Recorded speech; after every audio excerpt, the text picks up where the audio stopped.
Hi, this is Paul Bentley from Lizard NDE. This is video 3.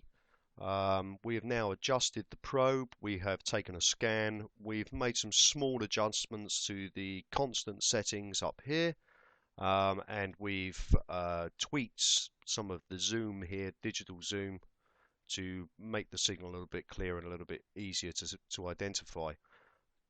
So now I'm going to just quickly show you how to set the probe for sizing. This is the LP600 probe, and what we'd like to do is tell the system that this is a 2mm amplitude.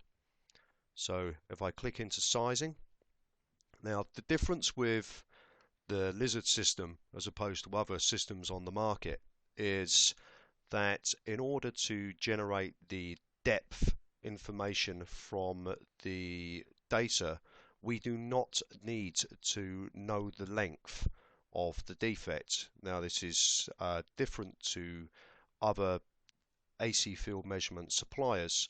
However, we are actually reading the amplitude of this signal. We are not basing any information for the depth from the length.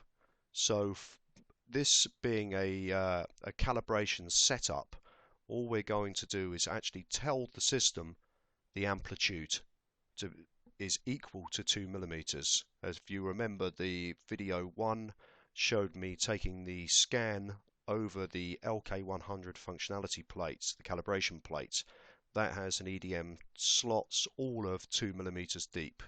So for the Lizard system, what we are going to do first is tell the system that the amplitude that we read when we scanned across the LK100 plate is actually the defects are 2mm deep.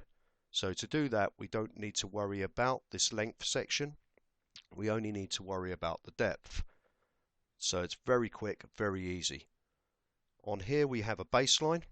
Now by clicking and dragging it with the left mouse button pressed, we fit the baseline to the 0. So if we know that there are 3 slots, 10mm long, 20mm long, 40mm long, each of these are 2mm deep.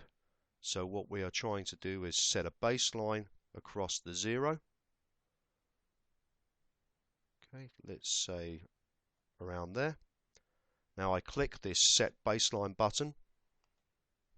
Okay, now I've told the system that that baseline is 0. Now, if I could just, the only part of the length that I'm using is just moving the start and end cursors so that when I click find peak, the system will put the cursor to the highest amplitude of signal between this start and end. This start and end is, we do not need to know the length of the defect in order to generate the depth. So now if I click find peak, you'll see this cursor jump to the highest position between the start and end cursors. Okay, up the top here, oh sorry, I just moved the baseline slightly. It doesn't matter because we've already set the baseline, so it hasn't affected anything down here. You'll see that it's giving me a depth of 1.2mm deep. Now we know that's wrong, so we need to set the constant and tell the system that actually the cursor is on a 2mm deep defect. Click OK. Now it asks me about length. We do not need to know anything about the length to perform this function, so we cancel.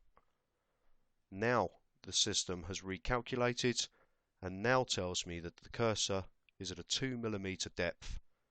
I can now, this has generated for me a constant number, in this instance 415. This constant number is then used in the system's algorithms for future sizing operations using this probe. That is a very quick way of setting the depth sizing for the Lizard system.